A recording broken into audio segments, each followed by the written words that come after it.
Continuamos con más y llega el momento de participar sin filtro a continuación con Beikechin y sus invitados. Adelante, Ben. Así es, María Elisa, muchas gracias. Este día seguimos indagando en esta investigación que revela detalles de cómo supuestamente el gobierno investiga a diplomáticos, periodistas y activistas sociales. Esto con la etiqueta SF Carrito de Helados. Además, declaraciones del embajador Todd Robinson respecto a la lucha anticorrupción. Todo esto esta noche, pero antes los dejo con la nota del día.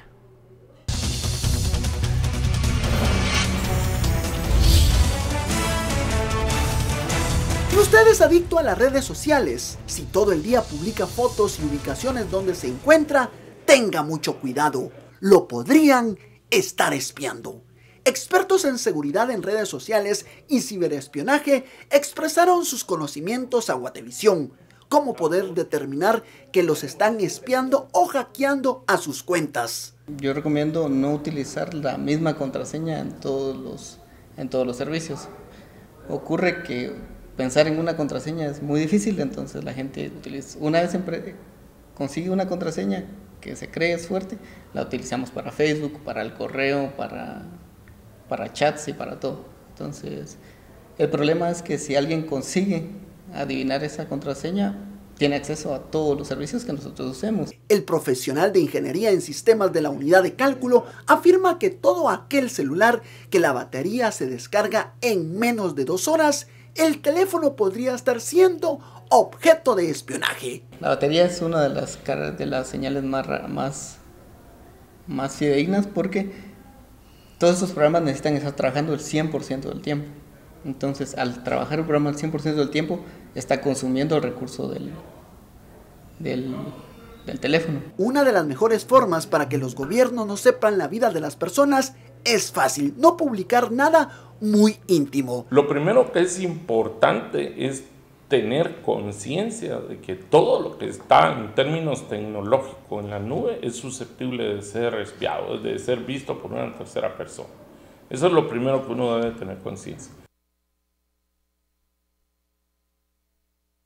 Bienvenidos a Sin Filtro, noche de martes. La etiqueta del día es SF Carrito de Helados. Usted se preguntará ¿por qué? Bueno, porque seguimos indagando en esta investigación periodística que revela un sistema de seguimiento a periodistas, diplomáticos, opositores y activistas sociales. Y da, bueno, la casualidad, la característica peculiar que uno de estos procedimientos de seguimiento era en un carro de helados. De eso hablaremos esta noche, pero también estamos pendientes del hospital, de lo que sucede en el hospital Roosevelt, en donde hace breves momentos fue ingresado el expresidente Otto Pérez Molina por un padecimiento cardíaco. La información extraoficial que se tiene es que durante la tarde-noche en Mariscal Zavala sufrió un desmayo y que fue trasladado y atendido por un médico. Según fuentes del sistema penitenciario, él ya, el equipo de defensa solicitó trasladar al exgobernante y ya fue ingresado al hospital Roosevelt. En breves momentos iniciará una conferencia de prensa para conocer más información de lo que sucede y del estado de salud del exmandatario. Estaremos pendientes de esa información, pero antes damos la bienvenida a nuestros analistas. Estuardo Zapeta, buenas noches. Buenas noches.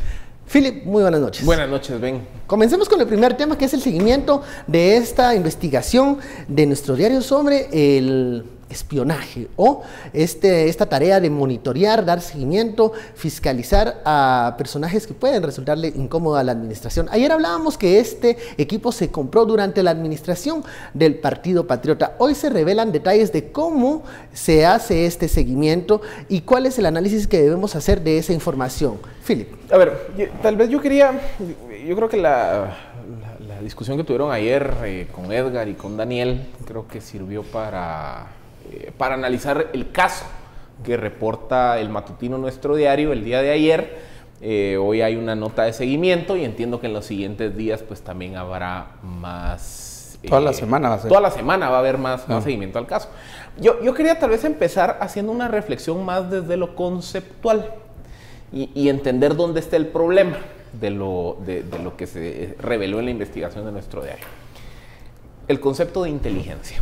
Partamos de lo que pasa es que, miren, cuando escuchamos inteligencia, desde, digamos que la perspectiva de inteligencia del Estado, A ver, hacemos una pausa porque me informan de producción que ya está iniciando la conferencia de prensa desde el Hospital Roosevelt. Hacemos ya un enlace directo para conocer el estado de salud del exmandatario Otto Pérez Molina. Adelante. Golpe con un balón en el pecho y que había sentido que su cardiodesfibrilador había dado 3-4 descargas. La preocupación era que pues con 6 descargas este aparato puede botar completamente su carga, valga la redundancia, y él entrar en un paro, ¿verdad? Entonces fue evaluado por médicos del sistema penitenciario, médicos de INASIF, y han decidido el traslado a estas instalaciones para ser evaluado por los especialistas en la rama. Ya él ingresó a las instalaciones más o menos a las 21:30 horas. Fue trasladado a la unidad de coronarios, donde está siendo evaluado por el personal de cardiología. Va a ser evaluado también por el electrofisiólogo para ver cómo está su cardiodesfibrilador y ver si hay alguna recomendación y qué procede a hacer con él. Él se podría quedar prácticamente en... ¿Hoy queda ingresado? Dependemos de las recomendaciones que finalmente puedan dar los cardiólogos y el electrofisiólogo de cómo está su cardiodesfibrilador funcionando. ¿Cuál es su situación en este momento? ¿Él se encuentra en estado estable?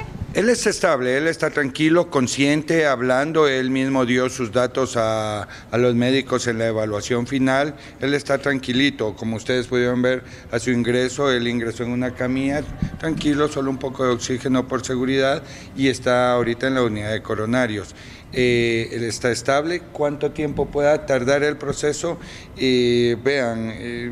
Yo calculo que unas 3 horas, porque no solo es que lo vea el electrofisiólogo, que revisemos el cardiodesfibrilador, sino que tenemos que hacer todo su panel de pruebas cardíacas, todos sus estudios para verificar que no haya ningún problema.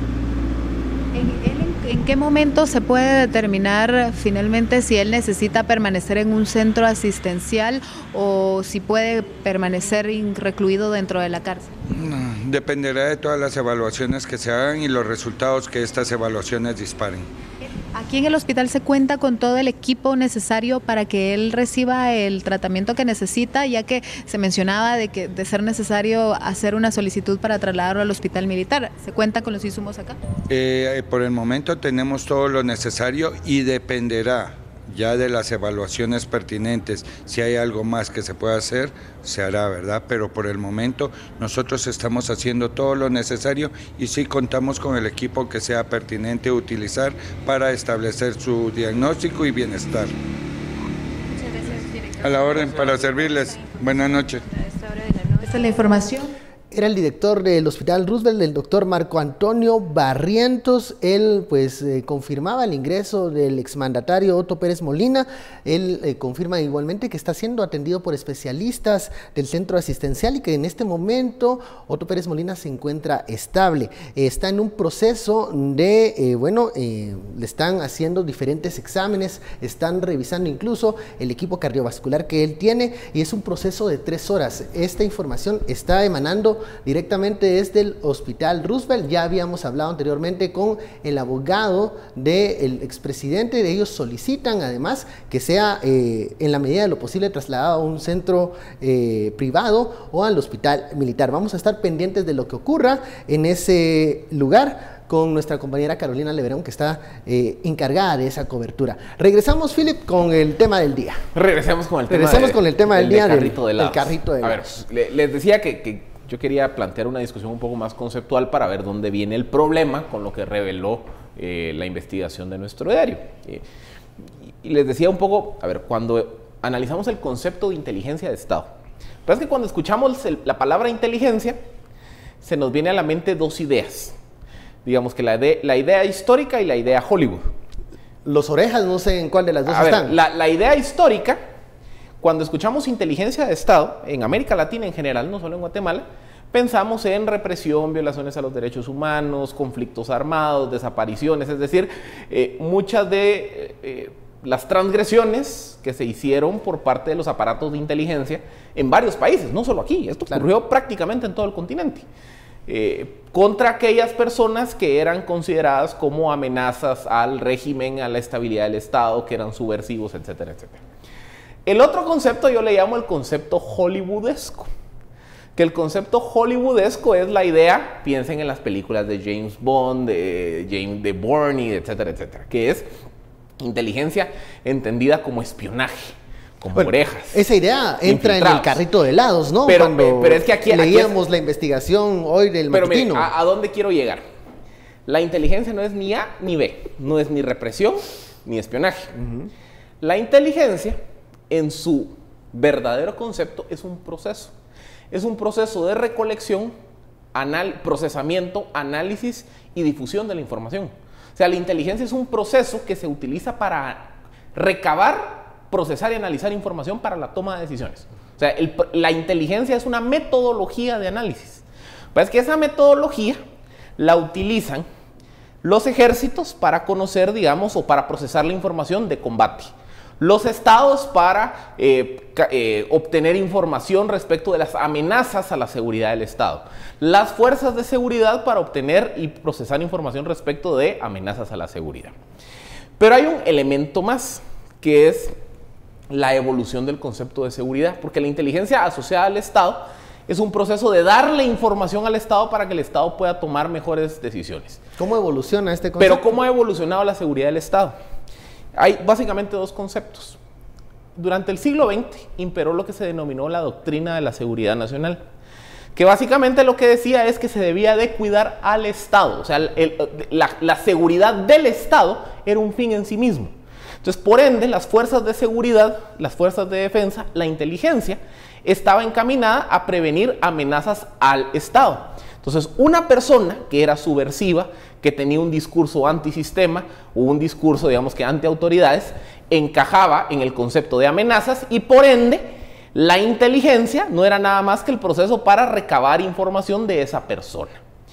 El concepto de seguridad cambió con el fin de la Guerra Fría y demás. Ahora se habla de seguridad democrática. ¿Cuál es el concepto de la seguridad democrática? Que la seguridad del Estado no importa. La seguridad por la que se debe velar es por las personas. Entonces, la inteligencia es un proceso ahora para recolectar, procesar y analizar información respecto de las amenazas a la seguridad de la persona. O sea, delitos comunes, terrorismo, narcotráfico, etcétera, etcétera, etcétera. Garantizar la seguridad de los ciudadanos. Entonces, ¿qué pasa? Y aquí es donde viene, digamos que aterrizando toda la idea macro.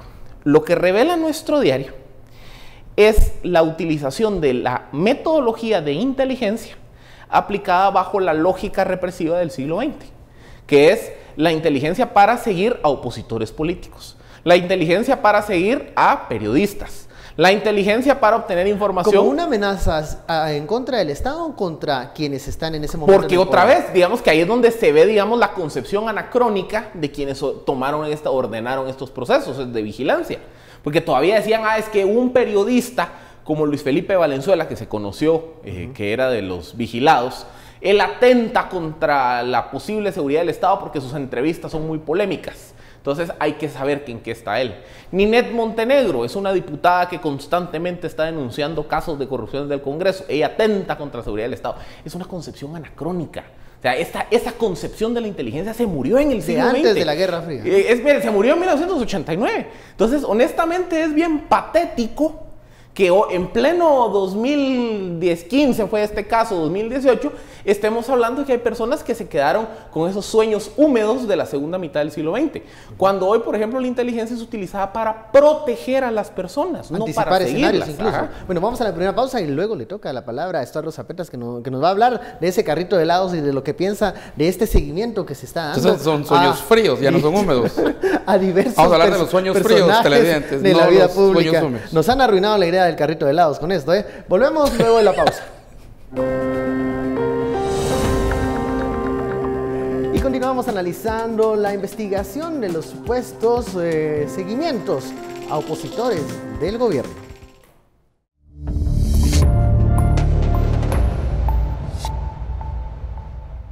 Regresamos a Sin Filtro, la etiqueta de la noche, SF Carrito de Helados. Estamos hablando de estos procedimientos de monitoreo, seguimiento, espionaje a diferentes personajes, según se ha revelado en una publicación de un matutino este día y durante toda esta semana. Estuardo Zapeta, su turno. ¿Qué opina de estos primero procedimientos? Que nos mataron al pobre carrito de helados, ¿verdad? Nos mataron un recuerdo de infancia muy grato, ¿no? Era tan icónico y sobre todo la música. Ahorita vemos carrito de helados, hay que salir corriendo, apagar el celular, quitar el chip, quebrarlo, tirar. No. Yo tengo varias preguntas aquí. Primero, comencemos. Por haber sido un abuso de poder por parte del Estado con nuestros impuestos, porque hoy salieron también publicados los contratos, ¿verdad? Había un contrato como de 18 millones, un poco arriba de 18 millones, compra y otro de 40 millones. Y también de personal contratado también. Y personal contratado, que nos daba como 59 millones, según cálculo que hice en la mañana, solamente para espiarnos. Y esa gente tuvo que tomar una decisión, que era al final no era ni esto, sino que era un arrendamiento, ¿verdad? Un arrendamiento a una empresa. La empresa es de Bulgaria, la empresa que se contrató para algunos de los software, ¿verdad?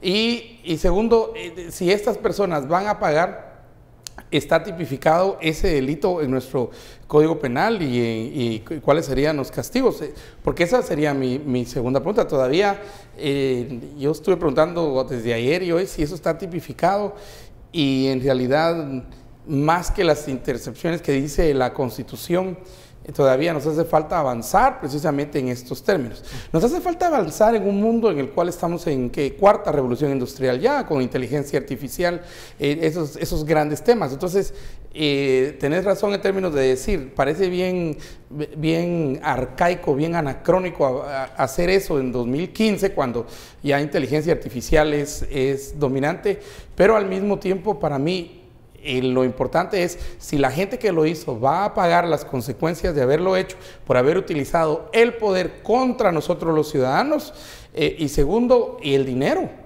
porque 90 millones, pues 59 que fueron publicados hoy y luego cómo lo hacían. Luego las bases de datos, porque ellos han de tener, no sé, gigateras o teras y teras y teras de bases de datos con toda la información que nos robaron. ¿Dónde está esa información?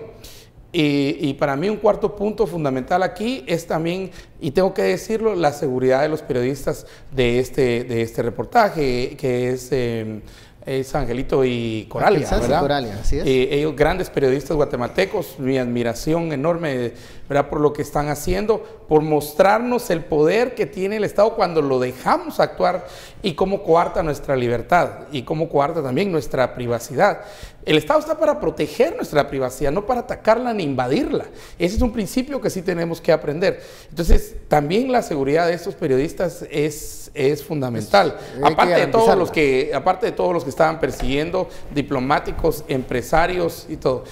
Varios tweets dicen, ¿por qué no se dedicaron a buscar mareros y a buscar malhechores, coyotes? Ese debe ser el objetivo de la inteligencia. Ese era el objetivo de la inteligencia, por eso. Pero aquí es una inteligencia prostituida, cambiada de direccionalidad, que va a recabar información o datos, sobre todo, ¿verdad?, de quienes considera. Y ojo que la consideración de enemigo del Estado la hace precisamente los jefes de quienes están... El que está en el poder. De quienes están en el poder. Entonces dicen, el Benque es enemigo del Estado, ¿verdad? Y el Filip también, y el Zapeta también. Entonces síganos a los tres, ¿verdad? Entonces también teléfonos, cuentas. Lo bueno es que nuestras cuentas son muy públicas. Entonces no hay mucho que seguir. Demasiado, digo yo. Entonces, sí. Pero yo creo que de muchos empresarios, ciudadanos y todo, que tienen información en términos financiera, en términos de fórmulas, por ejemplo, para un nuevo producto, planos, cosas así, yo creo que esa información sigue ahí, y esa información, obteniéndola cualquier postor, cualquier persona la puede vender al mejor postor como secretos industriales. Entonces, hay más peligrosidad no solamente en lo que obtienen de vía privada, sino también en cosas que son fundamentales. Jueces también que se anunciaba hoy, dirigentes sociales, dirigentes sindicales también perseguidos, diplomáticos. Entonces, yo creo que aquí hay información y esa información está en algún lugar. Y la CICIG, de hecho, fue a secuestrar varias de estas máquinas, computadoras y todo eso. Yo creo que sería interesante porque aquí entonces la responsabilidad ahora, el MP y la CICIG tienen esa información, o saben por lo menos, tienen indicios de cómo esa información se puede reconstruir y ellos la tienen. Entonces es... Incluso si fue sustraída la información antes del allanamiento de la incautación, habría que preguntar si se puede recuperar algún tipo de... ¿Quién la sustrajo? Las fuentes de hoy decían que antes de los... que tuvieron información precisamente por espionaje que iban a ser allanados. Entonces empezaron un proceso de borrado. Yo eso no lo creo. Y aquí voy al caso, por ejemplo, un caso magnífico llevado al cine por HBO, de cómo en la decisión final de cómo hacer el holocausto, habían transcriptores y todo esto. Y después de las transcripciones, después de terminada la reunión en las afueras de Berlín, pidieron a la gente que estaba ahí que quemara todo y la gente quemó. Sin embargo, no todo se quemó. De hecho, conocemos mucho el proceso de cómo se llevó el holocausto. Esa es la Segunda Guerra Mundial, Alemania, ¿verdad? Porque hubo quienes, habiendo estado en la transcripción de estos, hicieron copias extras y guardaron copias, y se guardaron copias ellos. Entonces, mi preocupación aquí va más allá en términos, señor empresario, a usted lo estaba siguiendo el gobierno, qué información de su empresa tiene, qué información fiscal, qué información de fórmulas, qué información de diseños, qué información, ¿verdad? Porque eso se puede vender. La propia información personal. Sí, la información personal. Por ejemplo, dígame quién quiere. Todo, movimientos. Entonces, aquí hay más. Miren, esto que nos enseñe que tenemos que limitar al Estado. Tenemos que limitar al Estado. Y ojo que quienes están contando la historia, la está publicando nuestro diario Opiniones. Quienes realmente están contando la historia es la gente de los 800 que trabajó ahí. Gente que estuvo. Y la mayoría de los 800 siguen dentro del Estado. Y estoy seguro que alguien o algunos han de tener control de esa información hoy. Tienen información suya, televidente. Es que ¿por qué la necesitan? ¿Para qué la necesitan? ¿Para qué la quieren? ¿Para qué la necesitan? Por ejemplo, con el ejemplo que pusiste, digamos, de la Segunda Guerra Mundial y la Alemania nazi, es que en ese momento la inteligencia se generaba en documentos físicos. Claro. Entonces eran montañas de documentos, entonces no había posibilidad de trasladarla. Entonces, ¿qué hacía? La tengo que quemar, no hay de otra. Hoy no, hoy resulta que con USB... con un disco electrónico, una copia, etcétera, etcétera, yo puedo almacenar terabytes de información. Entonces, por eso es que aquí es donde viene, digamos, la siguiente parte de a donde se debe de encuadrar esta investigación, por lo que decía Estuardo, porque digamos que la investigación de nuestro diario dice, o lo que ha logrado identificar, es que cuando la gente que estaba llevando a cabo estas operaciones ilegales de espionaje se entera que van a ser allanados por el Ministerio Público de la CICIG, supuestamente habrían borrado los rastros o los registros de esa información. Lo más probable es que antes de que lo hagan metidos hicieron una copia y eso está por ahí. Lo que hay que identificar es quiénes tienen esa información. ¿Y para qué fines? Se están siendo utilizados, se están siendo vendidos. Y aquí viene, por ejemplo... Si se trasladó a otras personas, a otros grupos de interés que pueden utilizar esa información circulando dentro del Estado. La CIA, el CAS, todos estos entes que hay ahí de inteligencia y de información. Entonces, mi punto es el siguiente. Mi punto es que esa información está ahí. Porque, vamos a ver, en tecnología pasa algo muy interesante. En realidad, la información una vez creada no desaparece. Cambia. Borrar no es desaparecer. Mucha información que presuntamente ha sido borrada en sus computadoras, en los sistemas y todo eso, simple y sencillamente ha cambiado de forma, pero mucha se puede recuperar. De hecho, hay muchos programas para recuperar información. ¿Acaso no digamos, hablemos de dos empresarios que estén compitiendo? ¿Acaso no, si usted es un empresario que tiene una idea, lo hackearon, le sacaron información de su empresa y todo, ¿acaso no eso sería de gran precio, y no se está haciendo, ¿verdad? Tal vez llevaron el carrito ahí cerca de su empresa, hackearon, dijeron, sigan a ese porque parece enemigo del Estado este empresario. Sacaron mucha información de su empresa y se la están vendiendo al competidor. Al competidor, y nosotros ni enterados. ¿Qué información tuya, qué información tuya, qué información suya y mía está coleccionada en toda esa data que tienen ahí? Y los grupos eran muy específicos. Los grupos eran los denominados enemigos del Estado, que eran principalmente periodistas. ¿Quiénes más? Empresarios, no todos, algunos empresarios, diplomáticos, dirigentes sociales, ¿verdad? Y también incluía, digamos, por ejemplo, miembros de la diplomacia, miembros de la iglesia.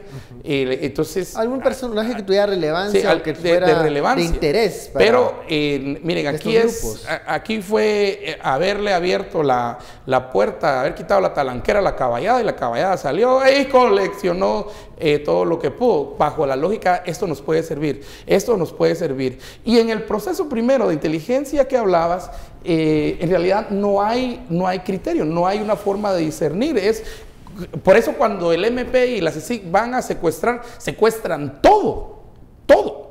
Porque ellos no saben si esta hoja les puede servir, y este cartapacio sí, y esta computadora aquí, esta tablet sí, este teléfono aquí, este chip sí. Ellos no saben, entonces se llevan todito. Por eso es que los allanamientos se tardan horas y horas. Y además tienen que clasificar, ¿verdad? Folder tal, color tal, y tomarle fotos y hacer todo. Era un proceso en el secuestro de documentos. Ahora, entonces, ¿creen ustedes que esa información está en algún lugar? Sí. No es que se haya destruido en su totalidad. Yo estoy segurísimo. Porque esa información es valiosa.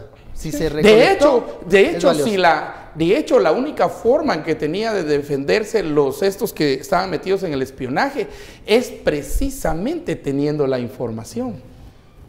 Porque una de sus formas de defenderse no era, no tengo nada, cuando habían estado contratados por el sistema. Siempre tienen un backup que les Siempre tienen un backup, y el backup, miren, Juan Carlos Monzón, sin ser de este grupo, hacía, junto con su contador Víctor Hugo Hernández y la esposa de Víctor Hugo, hacían backup, hacían Excel, hacían de todo cuánto recibían, cuánto salía y todo. Por eso es que el principal colaborador eficaz, ¿quién fue al final en el caso de Juan Carlos Monzón? Yo creo que el contador. El contador que llevó el orden de todo lo que ocurría. Y de hecho el contador ni preso lo metieron. Viste que a él ni lo arrestaron, ni a la esposa. Porque él fue el que hizo desde enero llegó y dijo, aquí está. Entonces, ¿qué crees que alguien que se siente acorralado, que estuvo trabajando entre los que nos espiaban o nos siguen espiando, alguien que sabía no que tiene eso? Era ilegal o era un abuso de autoridad? Es que lo saben que es ilegal. Entonces, lo tienen como un backup para el momento en que si todo me eso chillas, se caiga. mira lo que tengo. Entonces, esa información está ahí. Es ahorita obligación de la fiscal general y la CICIG aquí, con el apoyo de la CICIG, tener esa información, obtenerla. Vamos a la pausa, la etiqueta SF, carrito de helados, volvemos. Y luego de las conclusiones del primer tema, hablamos de las declaraciones del embajador Todd Robinson, allá en Washington.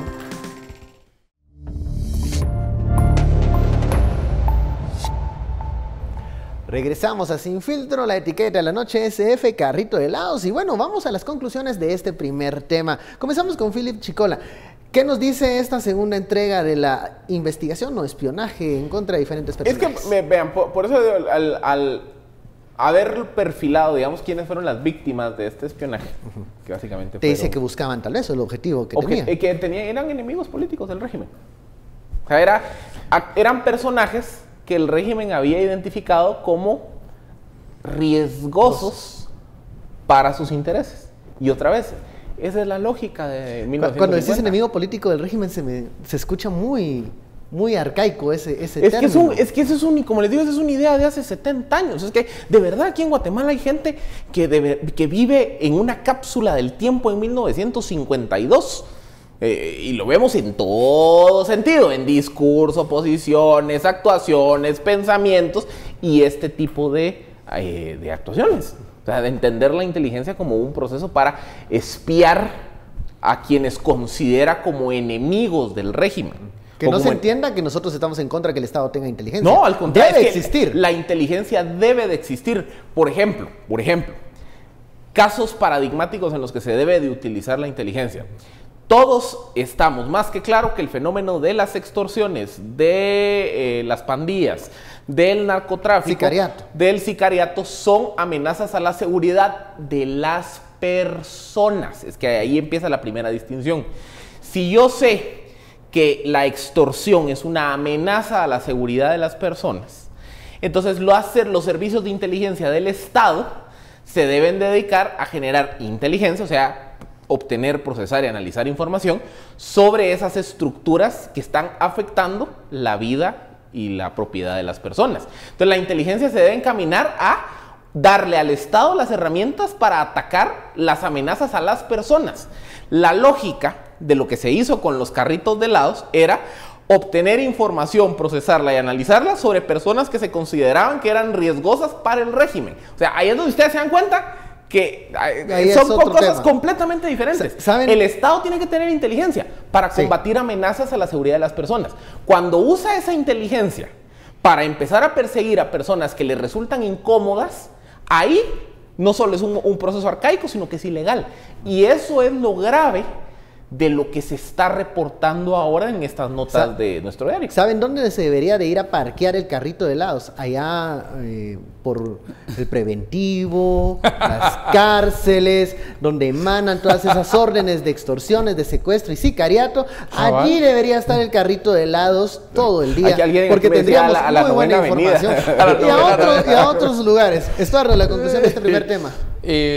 Uno, la información sigue circulando, alguien ha de tener, a estar por ahí, y creo que le puede dar usos.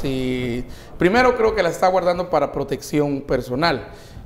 Puede ser para declararse en cierto momento de investigación como un colaborador eficaz. Ahí vamos a conocer ya pronto de nuevos colaboradores eficaces, ¿verdad? Hoy no, pero ahí les informamos más adelante. Y vamos a ver también que el proceso que se va a dar contra estas personas, Philip, tiene que haber un encargado. De hecho, inteligencia es un proceso. Inteligencia es un proceso. Inteligencia no es andar vigilando gente, es un proceso. Un proceso que empieza con la recolección, empieza con la clasificación, se va luego con la formación de qué información es importante, cuál es relevante, cuál no. No es un proceso fácil, es un proceso caro también, pero que lo puede hacer el Estado.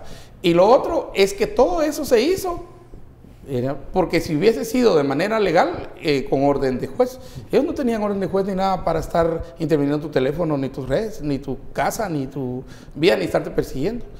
A ustedes no tenían, los 800 no tenían esa posibilidad, ¿verdad? La posibilidad se la crearon ellos mismos, fuera de la ley.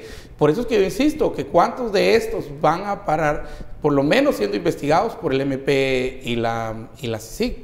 Y una tercera conclusión para mí importante es que debemos poner límites al Estado. El proceso de inteligencia no es malo. Es malo cuando se usa contra la ciudadanía, ese sí, porque debería ser una de las principales protecciones de la ciudadanía, tener una inteligencia, ¿verdad?, que protege, que sabe que en tal área, y la inteligencia es para adelantarse a hechos malos, a hechos que van a dañar al ciudadano, ¿verdad?, no para dañar al ciudadano. Entonces, adelantarse, por supuesto. La inteligencia la tienen los ejércitos, siempre la van a tener, las fuerzas policiales van a tener, también las alcaldías. Hay muchos grupos que pueden tener inteligencia. El uso que haces del resultado, que es al final datos, información, ya los datos procesados se lo convierten en información. De eso, contra un ciudadano, una ciudadana, una empresaria, un empresario, un periodista, era un diplomático. Ese es el error que estamos viendo nosotros hoy, y ese sí debe ser castigado, y debe ser castigado severamente. Bueno, vamos a seguir pendiente de las publicaciones del matutino sobre esta investigación de espionaje.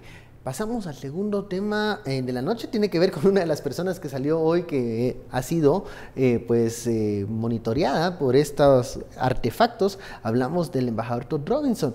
Este día se realizó un foro, un debate sobre el impacto económico de la lucha contra la corrupción allá en Estados Unidos, y él dio su opinión. Escuchemos. La lucha contra la corrupción no tiene efecto negativo sobre la actividad económica de la región centroamericana, señala un estudio presentado por el Instituto Centroamericano de Estudios Fiscales durante el foro sobre el impacto económico y fiscal de la corrupción en Guatemala celebrado en Washington. En el foro participó el ex embajador de Guatemala y consejero para América Central del Departamento de Estado, Todd Robinson, quien cuestionó que se debata sobre la efectividad de la lucha contra la corrupción en el país. Y si podemos romper la corrupción en Centroamérica, y creo que podemos, y estamos en eso, hay gente sentada ahora en la cárcel en Guatemala, en Honduras y en El Salvador, desesperados. Y la prueba de eso es que estamos aquí sentados en este salón debatiendo si es lo correcto luchar o no contra la corrupción. ¿Están bromeando? Robinson aseguró que los países de la región atraviesan por un momento clave, por lo que Estados Unidos mantendrá el apoyo a la CICIG. Estamos preocupados por la migración ilegal en los Estados Unidos. Todas esas cosas están alimentadas por la corrupción.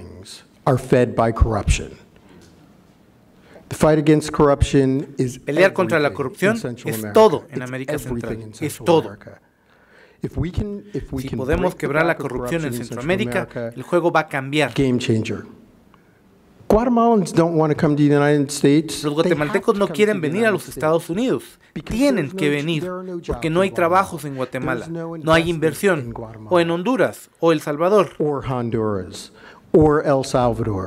Según un estudio de ICEFI, los países con menor nivel de corrupción tienen una tasa de crecimiento económica más alta y, contrario a lo que afirman algunos sectores, las acciones anticorrupción como las emprendidas por el MP y la CICIG crean un ambiente propicio para aumentar el crecimiento económico en Guatemala. La razón, según ICEFI, es porque reducen las vías que facilitan las actividades corruptas y fortalecen la efectividad y legitimidad del Estado como proveedor de bienestar.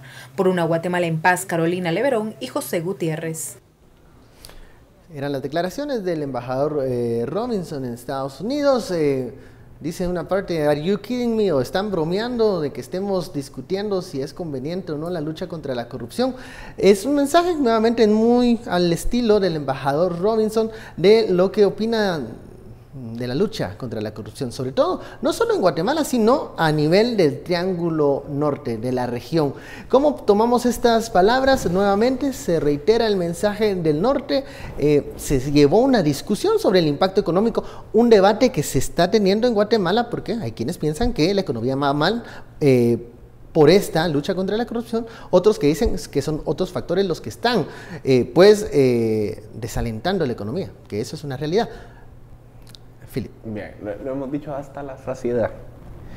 La política exterior de Estados Unidos respecto del Triángulo Norte Centroamericano del 2014 al día de hoy es la misma, que es combatir la corrupción.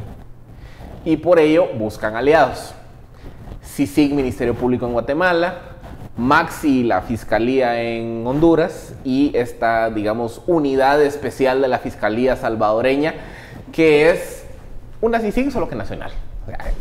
El modelo está en los tres países, sus bemoles, sus diferencias, pero digamos que hay una agenda sistemática en los tres países de lucha contra la corrupción. Lo veíamos cuando fue la semana pasada, cuando vienen las designaciones Magnitsky, o mejor dicho, las propuestas del Congreso para designaciones Magnitsky, pues aquí nos enfocamos en hablar, digamos, a las personas vinculadas a Guatemala. Pero también fue regional, ¿no? Fue regional, había un diputado salvadoreño, había un personaje de Honduras que era, digamos que el Juan Carlos Monzón de una estructura de corrupción en el Seguro Social en Honduras, había otro que estaba asociado al lavado de dinero desde instancias del poder público, en fin, es una lógica regional del Triángulo Norte. Y, a ver, lo que pasa es que en el caso guatemalteco hemos visto argumentos de veras me parecen tan tontos, porque no hay otra forma de calificarlos, como argumentar que la lucha contra la corrupción ha provocado desaceleración económica. Esa de veras es una aberración intelectual sostener esa premisa. Cuando estudiamos las razones, y también lo hemos analizado aquí, y rapidito el resumen, cuando estudiamos las razones por las cuales hay indicios o hay indicadores que apuntan a la desaceleración económica, hay muchísimas causales. Por ejemplo, causal número 1, el precio internacional de los commodities y de muchos de los principales productos de exportación de Guatemala, azúcar, algodón, café, está bajo. Entonces, lo que Guatemala está recibiendo por las exportaciones se ha reducido. Sí, se reduce. Segundo, hay una derivado, digamos que de la sobreoferta de dólares en el mercado, producto de que hay, de la relación que hay muchas remesas viniendo al país y poco gasto público del Estado de Guatemala. El tipo de cambio ha estado a la baja. Entonces, el exportador no solo le están pagando menos por el precio de sus exportaciones, sino que por diferencial de tipo de cambio está también recibiendo menos quetzales por dólares de exportaciones. Tercera causal. Ha habido un proceso en el cual muchas de las inversiones en sectores estratégicos de la economía nacional, como era la minería, indistintamente si usted está de acuerdo o no, pero la minería, la generación energética y la manufactura ligera, esta última incentivada vía modelos como el de zonas francas, esos tres sectores se han venido deprimiendo en los últimos 5 o 6 años. O sea, este es un proceso dinámico. Cuarto, solo la suspensión de operaciones de la mina San Rafael ha implicado una merma de entre 0.6 y 0.8% del PIB, del crecimiento del PIB, perdón. Cuando si vemos, se esperaba que íbamos a estar creciendo en torno al 3.5 a finales del 2017, crecimos al 2.8. O sea, cuando vemos, digamos que solo el cierre de Mina San Rafael tuvo un impacto importante. Otra, el gasto público está muy ralentizado. O sea, ahí hay 5 o 6 hemos visto causales, los problemas en el gasto público, ¿no? Y luego, digamos que hay un escenario de incertidumbre. Pues es una sexta variable. Pero al final del día, cuando queremos entender todo el fenómeno, digamos que de la contracción económica, es un fenómeno multicausal. Y decir, es que la lucha contra la corrupción no tiene ni pies ni cabeza ese argumento. Yo cuando escucho las palabras del embajador Robinson, uno piensa, ¿qué pasa con el modelo CICIG que tiene una fecha de caducidad? Hablamos septiembre, ¿no? 2019. Estados Unidos no creo que en septiembre de 2019 van a dejar de abanderar esta lucha en contra de la corrupción. ¿Habrán otros modelos para continuar esta lucha contra la corrupción más allá de CICIG? De eso hablaremos al regresar y tendrá la palabra Estuardo Zapeta. Volvemos. Con el tema del embajador Robinson, pero también ascensos en la policía que causan controversia. De eso hablaremos.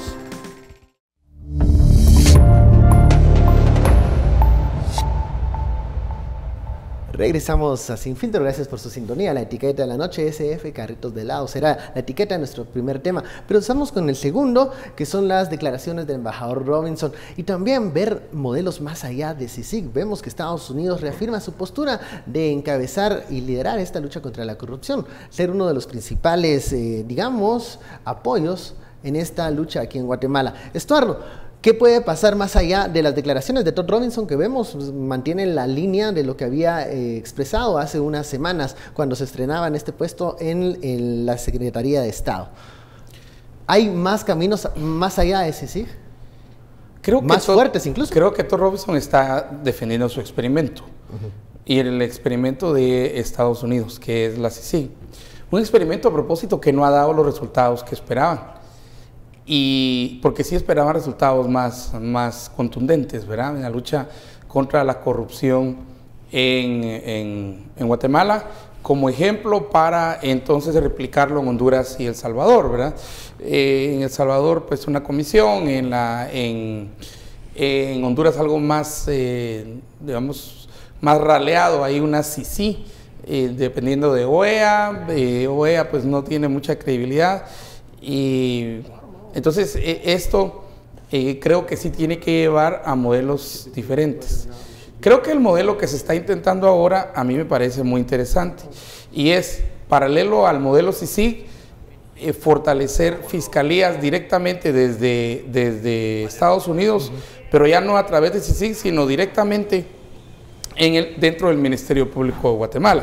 Digamos, fortalecer la FESI, no sé, con un DEA, con Homeland Security, con FBI, con cuestiones aún así. Más duros. Aún más duros, sí. O sea, esta noticia o este posible experimento más allá de CICIG puede poner a temblar más a la gente de Mariscal Zavala. Sí, pero es que, digamos, pero ese es el problema, que el modelo CICIG se topó con una realidad jurídica guatemalteca y es que un laberinto legal en Guatemala. ¿verdad? Principiemos por una prisión que no existía, que ahora ya existe, que es la prisión, ¿cómo que se llama? Provisional. Provisional. Imagínense, eso no existe en la legalidad de Guatemala, pero desde que la persona es apresada hasta que se le dice por qué, pueden pasar 90 días, pueden pasar 90 meses o 90 años, pues si es que sobrevive eso. Y eso es en prisión provisional. De ahí viene el abuso de la prisión preventiva. Todos a la cárcel. Todos a la cárcel por nuestra lógica carcelaria en Guatemala, de mételo al bote, ¿verdad? Bueno, principiemos con eso. Segundo, no sabían que todavía hay que depurar el mismo MP, el mismo ministerio, y al mismo tiempo una depuración del organismo judicial. Entonces, el modelo CICIG, que venía casi omnipotente, omnisciente y omnipresente, aquí se topó con que más omnipresente, omnisciente y omnipotente es todavía los sistemas retrasados de Guatemala. Hoy uno de los grandes titulares es que la fiscal Consuelo Porras recibe una presa de aproximadamente, ¿qué era la cosa? Era como 1.000.000... De la mora. La mora, era 1.200.000 casos que, oh sorpresa, fueron los mismos, fue el mismo número, no los mismos casos, pero fue el mismo número que recibió la exfiscal doña Telma, era hace 4 años. Hay un ministerio público que no logra procesar esa mora que viene heredando de otras administraciones. Pero es una administraciones. cadena. Entonces, los gringos, desde ya viendo que su experimento funciona, o funciona poco, que tienen a un montón de gente metida en la cárcel, porque al final eso ha sido sin meter gente a la cárcel. ¿Es eso lucha contra la corrupción? Todavía me lo tienen que explicar, ¿verdad? Ha terminado la corrupción en aduanas, ha terminado la corrupción, en SAT. Tiempo, a ver. Entonces, ¿por qué observar esto y decir, tenemos que buscar otra forma, la que preguntabas, una forma más eficiente, una forma más dura? Termina en el 2019 la CICIG. El apoyo de Estados Unidos a la CICIG continúa. Y lo dijo Todd Robinson, lo han dicho varios congresistas. O sea, el modelo CICIG, esto es un modelo de alianzas. Estados Unidos toca o hace alianzas con actores con quienes confía que pueden ayudarle a encauzar la lucha contra la corrupción. Y como les digo, aquí el modelo es diferente. CICIG Guatemala, Maxi, que es otra cosa en Honduras, y la Fiscalía en El Salvador. Está en El Salvador con ritmos diferentes, incluso. Pero hay que entender también otra dinámica. A ver, en los 3 países, estas 3 fiscalías o estas 3 unidades se dedican exclusivamente a la parte de la investigación penal. En el caso de Guatemala y de Maxi, se les agrega una función más, que es la función de recomendar, es que esa es la palabra clave, recomendar política pública. Acuérdense el desmadre que se armó aquí en Guatemala cuando con la reforma CICIG propuso reformas constitucionales, cuando estaba recomendando en el marco de su mandato. ¿A qué punto quiero llegar? Porque ahí sí yo no estoy de acuerdo con lo que dijo Estuardo. Combatir la corrupción es un proceso sistémico. O sea, metiendo gente a la cárcel es una parte del proceso, pero eso no se acaba ahí. Las otras partes del proceso es, a ver, ¿queremos combatir la corrupción en aduanas? Bueno, que hay que revisar los marcos normativos sobre políticas de importación. Pero pareciera que eso se quedó. ¿Por qué? Porque eso a quién le toca. Al Congreso. Al Congreso. O sea, ahí no funciona. No funciona. ¿Y el Congreso quiere cambiar eso? No. Porque ahí no funciona este sistema de alianzas del que estás hablando, Philip. Otra. Por ejemplo, hay muchas políticas, ordenanzas, reglamentos a nivel de ejecutivo, a nivel de las mismas instituciones autónomas que se han prestado a manejos y discrecionalidades. Eso hay que revisarlo. Pero eso a quién le compete. No es ni siquiera el sistema de justicia. Parte de los actores políticos. Tercero, hay que desarrollar toda una política de transparencia que vaya cerrando y de control de accountability, que vaya cerrando los chorros de las fuentes de corrupción. ¿Eso a quién le toca? Al Estado en su conjunto. Cuarto, aquí tenemos, es que el cambio empieza en mí. Aquí tenemos que cambiar esa concepción, y esto es un fenómeno sociocultural, esa concepción que el Estado es un botín, o que aquí es la cultura del más vivo, o que aquí sí, el que copia en un examen y no lo cachan es el pilas, el bruto es el que lo cacha, y el acto de copiar eso no importa. Y ahorita hay grupos que tienen esa misma mentalidad que quieren postularse para 2019. No, es que se van a postular para 2019. Pero al punto que quiero ir es que si queremos realmente combatir la corrupción como un fenómeno, hay muchas funciones que no le competen al sistema de justicia. ni a la CICIG, ni al Ministerio Público. Es un tema de actores políticos, de actores sociales, de los mismos ciudadanos, cada uno desde nuestras casas. Y parece que entonces es fundamental tener en esa alianza que mencionas, Philip, al Congreso a los y al actores Ejecutivo. políticos. Si no, no caminan esos cambios, porque lo que mencionas todo es cierto. O sea, mientras metes gente a la cárcel, en los espacios no hay vacío de poder. En esos espacios en donde siempre alguien los va a ocupar. Donde has quebrado una mafia, llega otra a ocuparlo si no hay alguien que propone caso muy sencillo con la línea. Caso muy sencillo con la línea. La lucha contra la corrupción nos quitó la corrupción en los vistas de aduanas. Júrenme, ustedes televidentes, que ahorita no hay vistas de aduanas que en estos momentos se estén cobrando coima, mordida. Ahora, se hicieron modificaciones a profundidad en aduanas. Sistémicas, ¿no? Para romper ese círculo vicioso que ya tiene décadas de estar funcionando. Sistémicas, ¿no? Porque ¿qué hubiera sido una modernización sistémica de las aduanas? Imagínate. Incorporar tecnología. Que hubieran procesos para hacer match entre las pólizas de exportación con las pólizas de importación. Incorporar tecnología para no tener que llevar a cabo revisiones intrusivas, sino que todo se hiciera mediante escáneres, láser, pero etcétera, el sindicato no te va a dejar hacer eso. Pero ¿qué pasa? Hay una serie de actores creados que están ahí en la base, que son los primeros que defienden el modelo de statu quo. ¿Por qué? Porque el modelo de statu quo, agarraron a aquel bruto que lo agarraron. Es un sistema que funciona. Bruto aquel que lo agarraron, aquel se va, ahora me toca a mí. Yo que aprendí, ahora voy a subir. Pero aquí es el punto, este es al punto al que voy. Habiendo sacado, digamos que a esa manzana podrida de la ecuación, si no se hace un proceso para tratar la enfermedad, y ese proceso para tratar la enfermedad requiere reforma legislativa, política pública, cambio en los incentivos, patrones, digamos, nuevos patrones de comportamiento. Si no se aborda desde lo integral, lo único que va a pasar es que hoy saqué una manzana podrida, al día siguiente va a llegar otra. Y por eso es que aquí se ha dicho hasta la saciedad que la lucha contra la corrupción no solo la tenemos que ver desde el punto de vista penal. El punto de vista penal es clave, porque es lo que genera el temor. La certeza de castigo en algún momento, es decir, la cultura de legalidad. Si yo me porto mal, no solo hay probabilidad que me cachen, sino que me van a sancionar. Pero al mismo tiempo no hemos creado Pero nada. no solo se trata de que yo viva con el temor de que me van a cachar si me porto mal. Se trata de generar todo el mecanismo institucional para que yo me deje de portar mal. Y el caso paradigmático de cómo se hizo eso es con los cepos y el parqueo. O sea, el cepo es el equivalente de la actuación penal, es la sanción. Usted se parquea donde le ponen un cepo y le vale 500 pesos. Va. Y no hay forma de que te libres de eso. Pero ¿qué ocurrió paralelo a eso? Surgió toda una institucionalidad paralela para cambiar patrones de consultas. ¿Cuál fue? De conducta.